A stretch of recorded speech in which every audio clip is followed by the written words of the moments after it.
By the way, that was, am I pronouncing this right, Mark? Chorale Prelude in Dulce Jubilo? In Dulce Jubilo. In. Yes, Ancestry.com will tell you I am 0.4% Italian. My apologies. Good morning. Latin. Oh, Latin. Well, I do. All right. Vini, vini, vici. Good morning and welcome to St. Paul's Universalist Church. I do not have any announcements. We had several joys and sorrows that we will address at that time. But I don't have any announcements that were printed on the back. Are there any that we know of?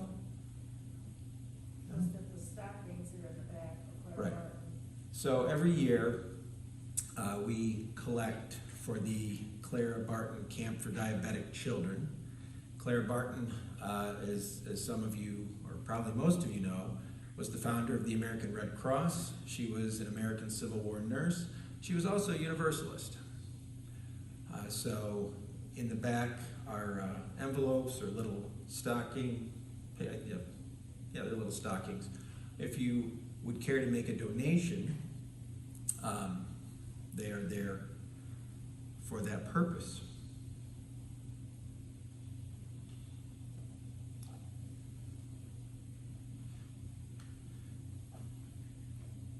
There we go. This is the third Sunday in the season of Advent.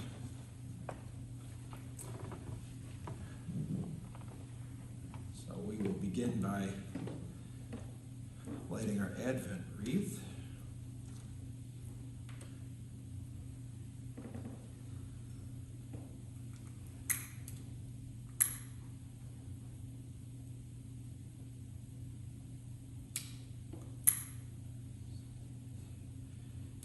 And here's our third candle.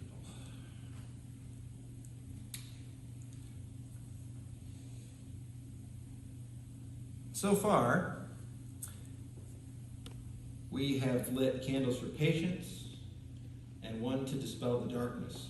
This week, we pledge to work for that most rare of things, peace on earth. in this holiday season. May we find peace inside ourselves. May we be peace for those around us. And may we renew our commitment to bring peace with justice to our community and the world. May we be vessels of peace. And please join us as the choir does the opening. We will sing the refrain.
Friends, I open our service with the words of Francis P. Church.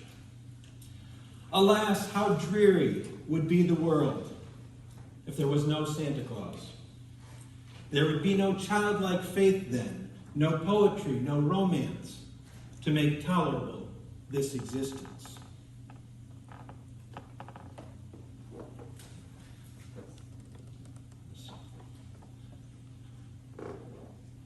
Open with the light of our chalice.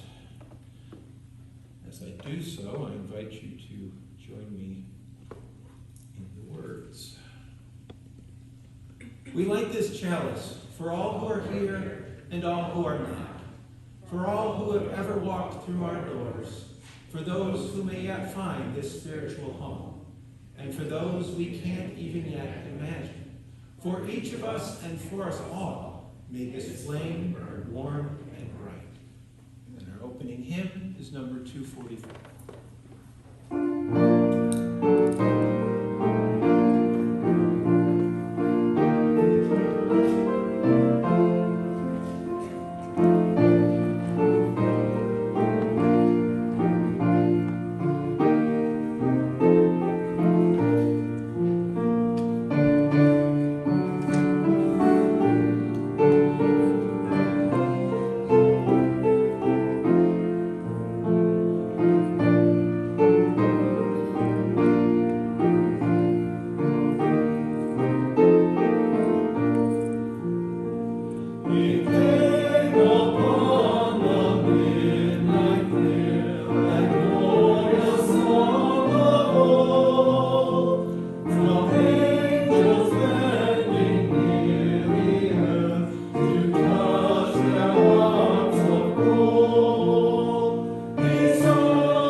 words of affirmation. Love is the doctrine of this church. The quest of truth is its sacrament, and service is its prayer. To dwell together in peace, to seek knowledge in freedom, to serve humanity in fellowship, to the end that all souls shall grow into harmony with the divine. Thus do we covenant with one another and with our God.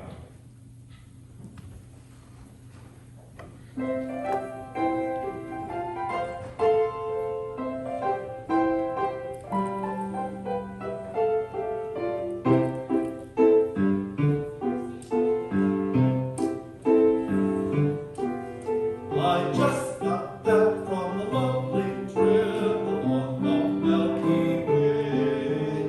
I stopped off at the North Pole to spend a holiday.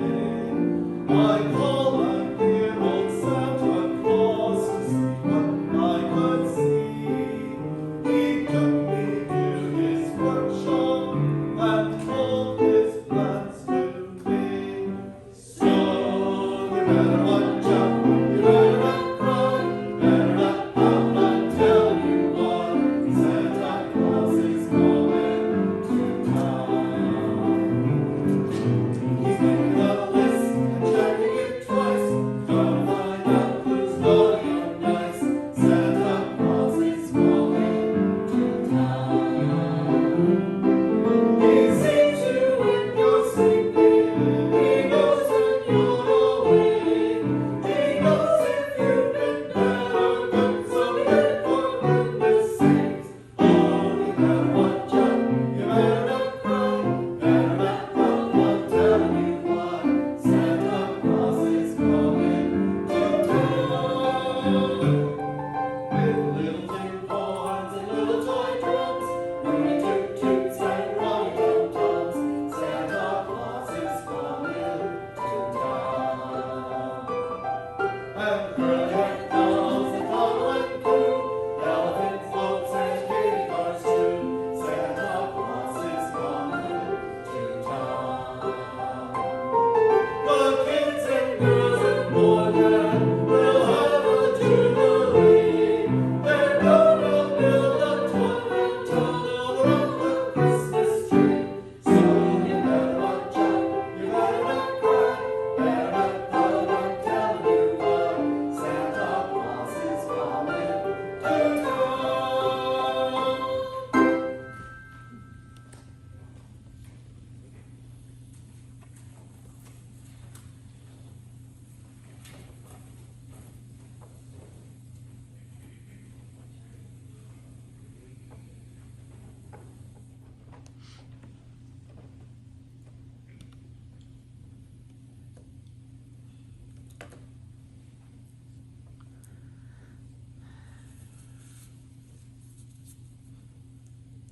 I invite you to join me in a time of prayerful meditation with these words adapted from Cricket Hall.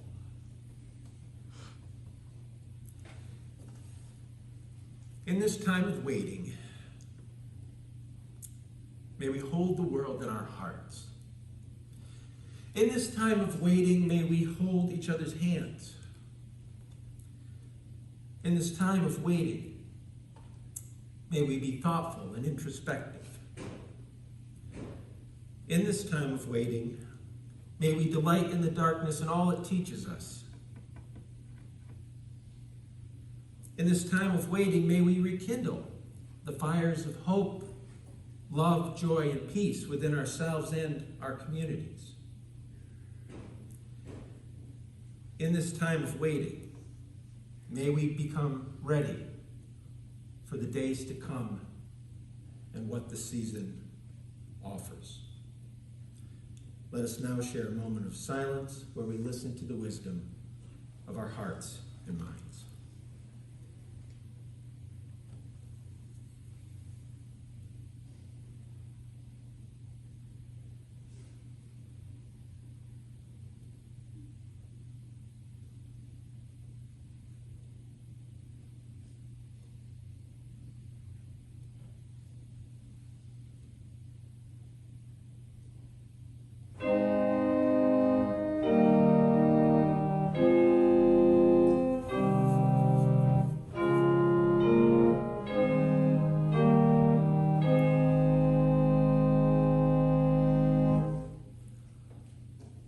song is number 232.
Well, I am thrilled that we have children here today. With my focus on Santa Claus, I have a children's moment if you'd like to come up.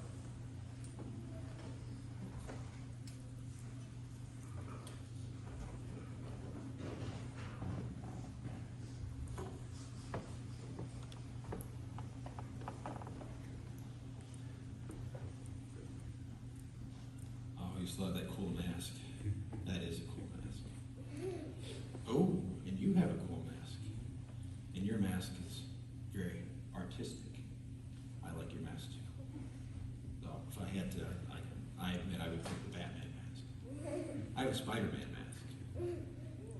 All right, so take me through the names again. Becker, that's the easy one to remember. Ada. Do your parents ever like, you know, I mean Asia? Because of, no? That's me. I'm Asia. Oh, you're Asian. That was Lila. My A is pronounced as Ah. hard to tell with Asia, Lima, and D because we all have an A at the end. You have an ah at the end, Yeah. right? And, Asia. well, and your sister told me your name, and her name, and you have to forgive me, I just turned 54. Well, all right, so that's good. So nobody gets confused, it's all not your family, people outside. But like if someone like didn't pick up something. When I was a kid, I had an Uncle Rob, or no, not an Uncle Rob, that's my brother. An Uncle Phil, an Uncle Tom, and then my name is Jeff, and my grandmother would be like, Phil, Tom, Jeff, whichever one of you, just do that, you know? Anyway, Sometimes they mix it up a little. yeah. Like, which one? Like, whatever one of you, go and do that. That's right, whichever one of you do that. Well, my wife and I have this thing where we have this imaginary son named Henry. Henry does all the things that our son Mac and our daughter Natalie, that's like, you know, who broke this plate? I didn't, says Natalie. Oh, I didn't, says Matt. It's like, it must have been Henry. Anyway,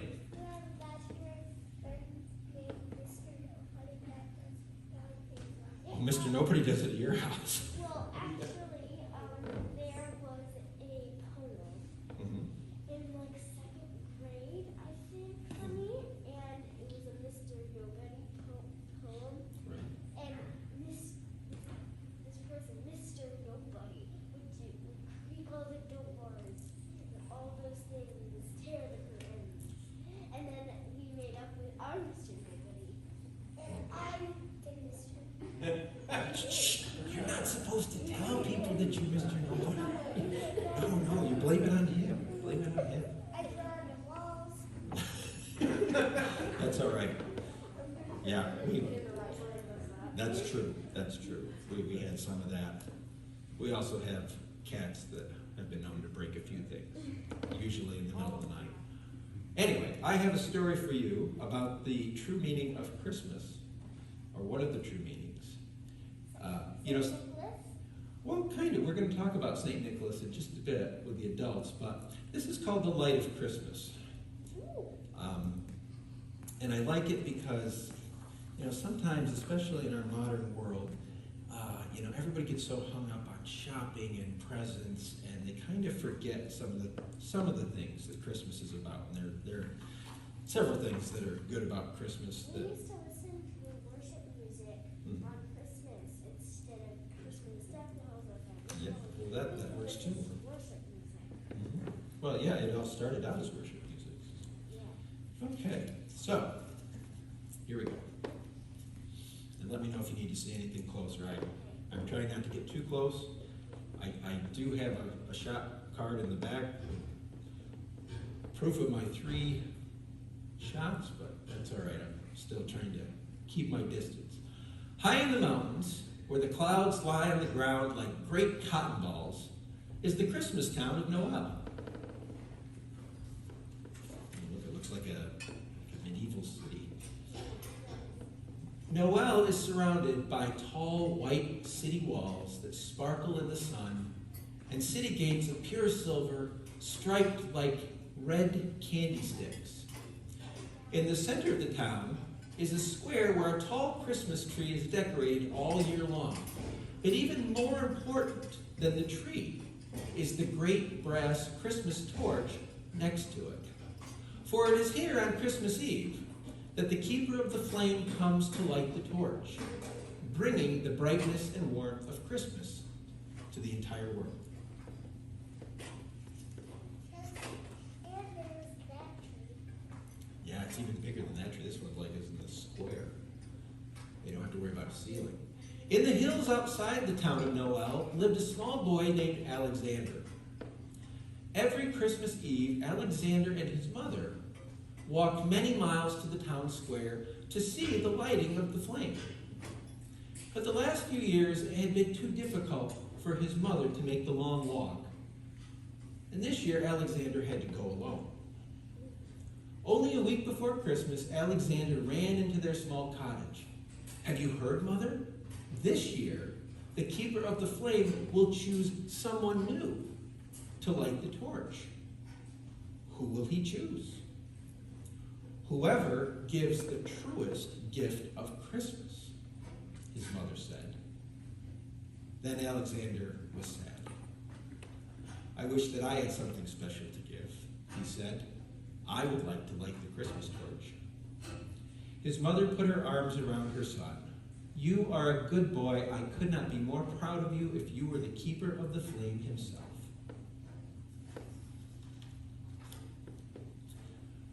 Early the morning of Christmas Eve, Alexander prepared for his trip to the town square. His mother put a loaf of bread, a chunk of cheese, and a jar of hot cider in his pack. Then she bundled him up in an extra cloak as it was snowing outside.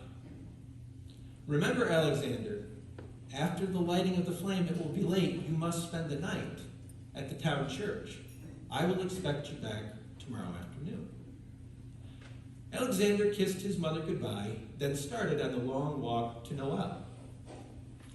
After walking most of the day, Alexander could hear the bells of Noel ringing in the distance, calling the people to the square.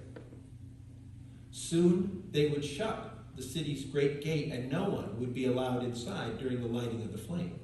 So Alexander walked faster.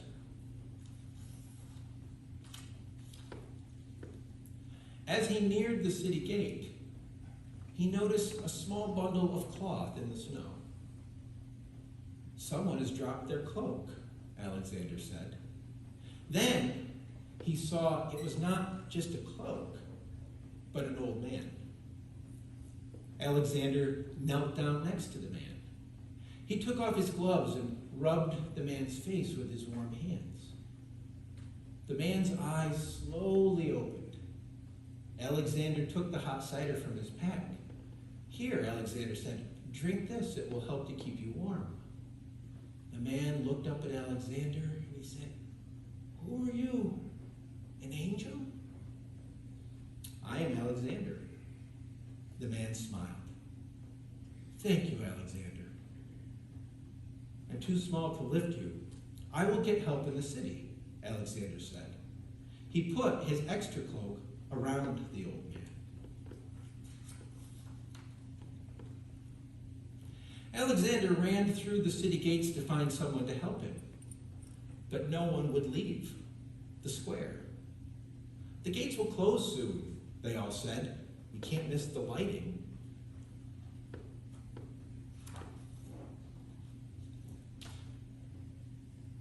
Then the large gates did begin to close. Alexander looked at the beautiful tall Christmas tree and the great torch in the square, then back to the gate. With all his heart, he wanted to see them light the torch. But he could not leave the old man alone in the snow. He slipped out of the gate just as it closed behind him. But when he returned to where the old man had been, only Alexander's cloak lay in the snow. The old man was gone. Alexander picked up his cloak and then looked back at the gates. They were locked, only to be opened when the lighting was done. Already it was getting dark, and it was too late to go home. He sat down next to the gate to wait, wiping back his tears. Then Alexander heard a creak, and to his surprise, the gate opened a crack. Alexander jumped to his feet and quickly ran inside. The town square was crowded with excited people. Alexander climbed up to a small window ledge where he could see. Suddenly, from a building at the far side of the square, a large door opened, and a man dressed in a beautiful cloak lined with gold threads and precious jewels walked from the building. A deep hush fell over the crowd. The keeper of the flame had arrived. In one hand he held a wreath, the symbol of Christmas, and in the other was a small flaming torch with which the great torch would be lit. "Let the offerings begin," said the keeper. The people of Noel lined up to give their gifts.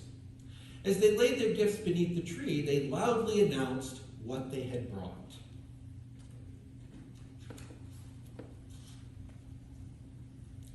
"I am Julio the minstrel," cried one. "My gift is a Christmas song, which will gladden the hearts of many." He played his song, then laid his pearwood lute, that's like an old style guitar, beneath the tree. "I am Marco the writer," cried another. "I have written a great Christmas story, which will be shared for many years to come." And he laid a book bound in red and gold leather beneath the great tree. Then came the richest man in the city. "I am Maurizio, the jeweler. I have made a golden ornament for the tree." The crowd clapped when they saw the ornament. It was of pure gold with red and green jewels, the colors of Christmas. Surely this was the best offering of the evening. After all the people had laid down their gifts, the keeper looked out over the crowd. "Are there any more offerings?" No one spoke. Alexander looked down, sad that he had nothing to give. Well then, I shall choose the truest gift, the keeper said. He looked at those who stood near the tree. You have given much, he said, but only one of you has given well. Then the keeper looked out over the crowd, and he said, Come, Alexander. Alexander looked around to see whom the keeper spoke to. It couldn't have been him. It must have been some other Alexander. He had given no gift. But the keeper looked right at him, and he said, Come, my boy. As Alexander neared the square, he recognized the keeper. Who do you think the keeper was? The old man in the snow. It was the old man in the snow.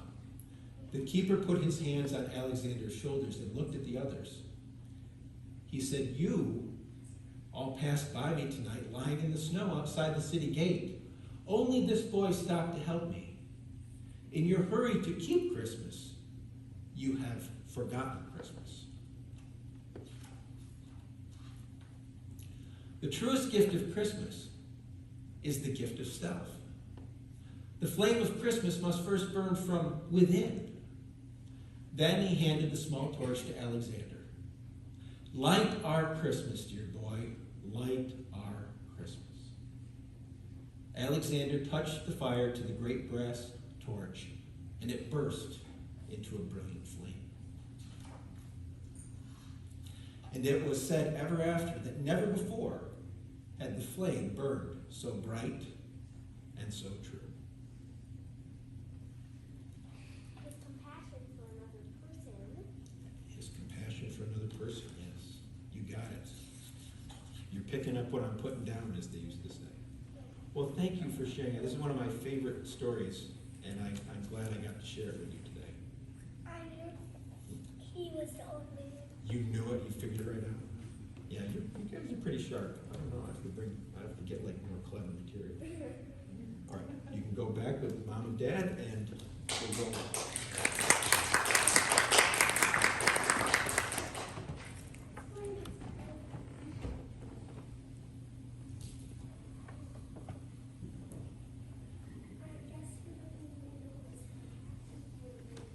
Mindful of the audience I am addressing, I'm not going to admit, I'm a little embarrassed to admit how old I was when my mother had the conversation that parents often have at some point around Christmas time. They know. Oh, they know? Oh, awesome. This makes it so much easier. I was 12 when I found out about Santa Claus. I was in shock. Surely this could not be true. There had been evidence. There had been evidence. Santa responded to the letter that my sister and brother and I wrote him. He took a bite of the cookies and he drank the milk. Never thought about the milk getting sour during the night. And I'll be happy to explain to you after how this was possible. There were traces of the sleigh on the front lawn. We didn't have a fireplace, so Santa had to come through the front door. And more importantly, there were reindeer hoof prints, and there were.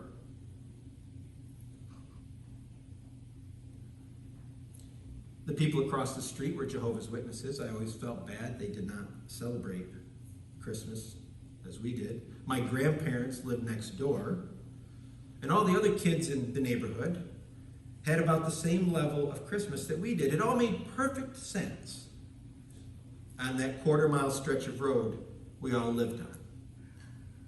And yet here was my mother telling me this.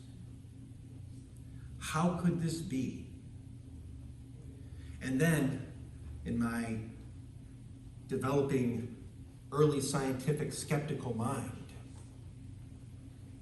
my thoughts began racing. If this was the case with Santa, then what about the Easter Bunny? In fact, my first words after I got my tears under control was I said to Mom, I suppose the Easter Bunny's not real either. There was the time that the tooth fairy forgot to put a coin in my pillowcase, my special pillowcase. And then my parents were like, no, that's not right. And then I went back upstairs and it was there. My mother tried to soften the sting by telling me that she believed in the spirit of Santa Claus. Spirit of Santa Claus? What was that supposed to mean? 12-year-old me did not take much comfort in those words. But I've had 42 years to think about those words. Who is Santa Claus? What does it mean to believe in the spirit of Santa? Like many customs and traditions, Santa Claus is an amalgamation of several older legends from various cultures. Let's start with the Viking peoples of Scandinavia. They held a 12-day festival starting on the winter solstice. And you've probably heard of it. They called it Yule. That looks like Santa, but it's actually a character called the Holly King. Many of the Yuletide traditions made it into our modern Christmas observances. The hanging of wreaths, going singing from house to house, celebrating the return of brighter days with friends and family. And the Vikings celebrated their gods and goddesses during this festival, most of all, the king of the gods, Odin. He was known as the All-Father, or also the Yule Father. Odin was often portrayed as a wise warrior, but he was also known as an older man with a long white beard who dressed in simple clothes and wore a wide-brimmed hat. During Yule, he would lead a band of warriors across the sky in what was known as the Wild Hunt. And he would do so while riding Sleipnir, an 8-legged horse, 8 legs faster. When not riding into war, Odin's horse was known to sometimes pull him across the sky in a sleigh. And on this hunt, Odin was said to give gifts to those he favored and punishments to those who angered him. He also had elves and dwarves who would make gifts for him and give the other gods, to give the other gods, but also gifts to give mortals. Viking children would leave carrots and straw and stockings hung on the hearth to feed Odin's horse, and he in turn would replace those with gifts. Elsewhere, in what today we would call Turkey, there was a man named Nicholas. He was born into wealth, but orphaned at an early age. As Nicholas grew older, he decided to serve God and use his wealth for the good of others. But he was humble and did not want to draw attention to himself. One story tells of how a man was on the verge of financial ruin to the point that he was going to have to sell his 3 daughters. Nicholas, the story goes, climbed up upon the man's roof to drop a bag of gold coins down his chimney. And it was a good shot because some of these coins supposedly fell into stockings hanging near the fire to dry. In time, word of Nicholas's good works got around, and people would write him letters asking for his help. He was also said to have carved toys for village children. Nicholas's generosity became so well known that it inspired others to give, but their works were often attributed back to him, even after his passing, and his legend grew. After his death, the Catholic Church made Nicholas the patron saint of children and merchants. His feast day became December 6th, and the night before, children would leave their stockings or shoes out for Nicholas to come and leave gifts for them. This practice went on for several centuries until this guy came along. Probably recognize him, but this is Martin Luther, the man who started the Protestant Reformation. Luther discouraged the veneration of saints, and so the focus shifted from St. Nicholas on December the 6th to Jesus Christ on December 25th. Gifts were still given by the Christ child, or in the German word for Christ child, Christkindl. This term may have given rise to the name Christkringle. And over time, the stories of the Yule Father Odin and St. Nicholas came together to represent one man. In the British Isles, he became known as Father Christmas, while in the Germanic countries, he was called Sinterklaas. And of course, as we know from history class, those Europeans eventually came here. Then the Dutch and the English settlers brought their customs with them. Things became more anglicized as England came to dominate the 13 colonies of North America. And by 1773, the word Santa Claus was used. Santa was often depicted as a thin, older man with a long white beard and a pack upon his back. It wasn't until 1823 when Clement Clark Moore, a professor of biblical studies and what I guess you would call a sometime Unitarian, wrote this poem that our modern version of Santa is based upon. So, here's your story. 'Twas the night before Christmas, when all through the house not a creature was stirring, not even a mouse. The stockings were hung by the chimney with care, in hopes that St. Nicholas soon would be there. The children were nestled all snug in their beds, while visions of sugar plums danced in their heads. And Mama in her kerchief, and I in my cap, had just settled our brains for a long winter's nap. When out on the lawn there arose such a clatter, I sprang from my bed to see what was the matter. Away to the window I flew like a flash, tore open the shutters, and threw up the sash. The moon on the breast of the new fallen snow gave a luster of midday to objects below. When what to my wondering eyes did appear but a miniature sleigh and 8 tiny reindeer. With a little old driver so lively and quick, I knew in a moment he must be St. Nick. More rapid than eagles his coursers they came, and he whistled and shouted and called them by name. Now Dasher, now Dancer, now Prancer and Vixen, on Comet, on Cupid, on Donner and Blitzen. To the top of the porch, to the top of the wall. Now dash away all. As leaves that before the wild hurricane fly, when they meet with an obstacle, mount to the sky. So up on the housetop the coursers they flew, with the sleigh full of toys, and St. Nicholas too. And then in a twinkling I heard on the roof the prancing and pawing of each little hoof. As I drew in my head and was turning around, down the chimney St. Nicholas came with a bound.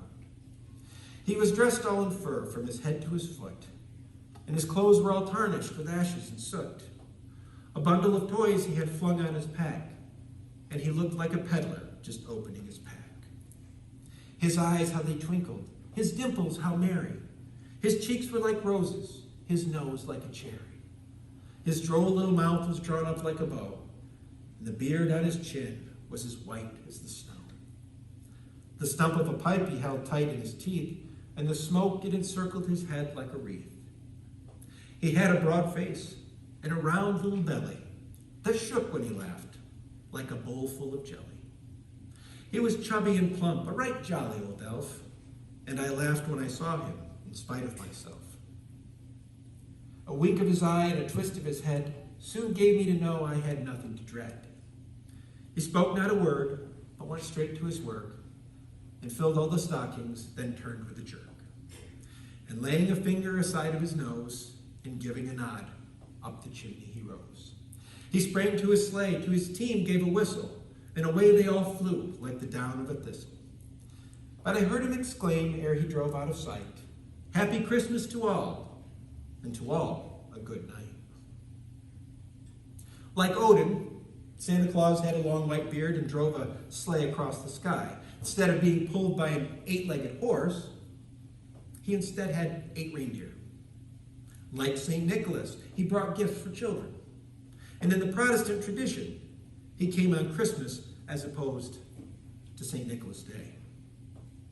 Other attributes from his ancient origins were ascribed to him: the elves, the naughty and nice list, and responding to letters written to him. In 1863, in the middle of our Civil War, influential political cartoonist and incidentally a Universalist by the name of Thomas Nast was inspired by Clement Moore's poem to draw the Santa we know today. It was Nast who brought the plump and jolly man in the red suit with a white beard and a sack of toys to life. This, in turn, was the inspiration for images used in a Coca-Cola ad in the 1930s. And the modern image of Santa Claus, St. Nicholas, Kris Kringle, what have you, was solidified in the American psyche and beyond. That's probably more than you wanted to know about Santa's origin. But what about the spirit of Santa Claus I spoke about earlier? I thought about it, I did a little research, and this is what I came up with. Santa represents what is best in us and serves as an example of what that looks like. He reminds us to be good, to be kind, compassionate, and generous to one another. He is filled with joy, laughs, and doesn't sweat the small stuff. The Unitarian naturalist Henry David Thoreau summed up these sentiments when he said, "Goodness is the only investment that never fails." And Santa is a citizen of the world. He lives at the North Pole, which belongs to no nation. He may judge a person by their actions. He does keep a naughty and nice list after all. But he never judges a child by their gender, their weight, color of his or her skin, or how much money their family has. And he has never been known to avoid children from other cultures or religions. I would be so bold as to say that Santa is a universalist.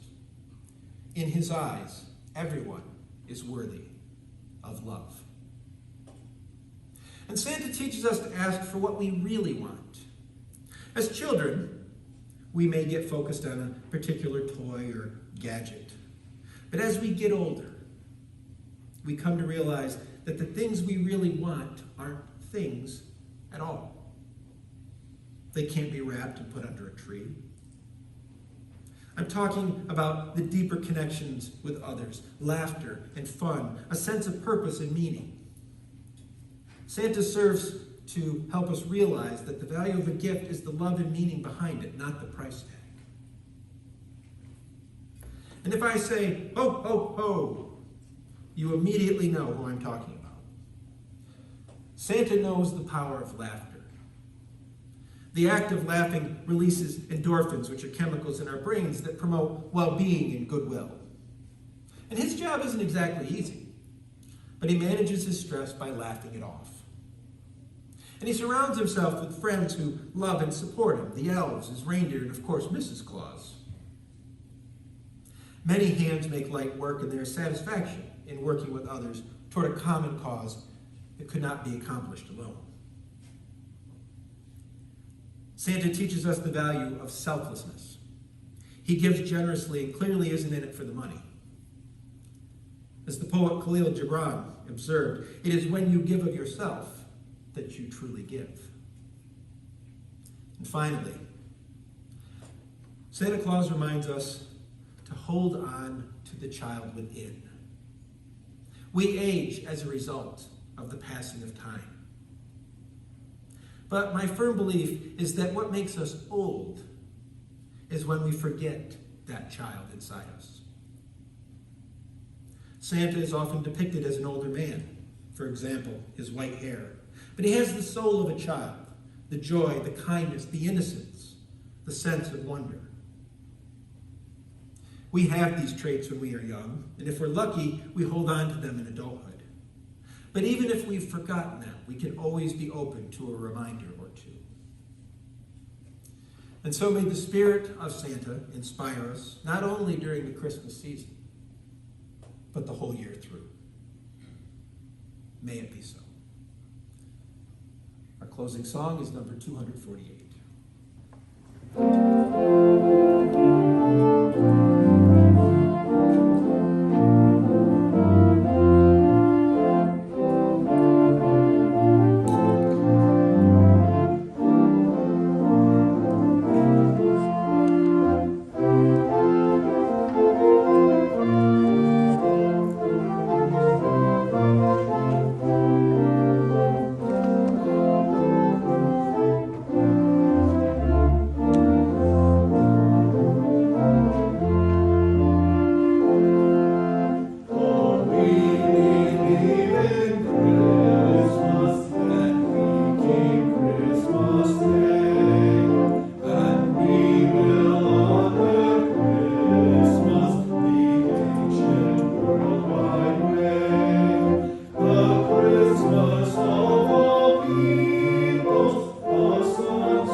Sorry things ran over a little today. Not sorry I got to spend time with young people. Helps to keep me young. I close our service with the words of Edmund Osgood Grover. Santa Claus is anyone who loves another and seeks to make them happy, who gives himself by thought or word or deed in every gift that is bestowed.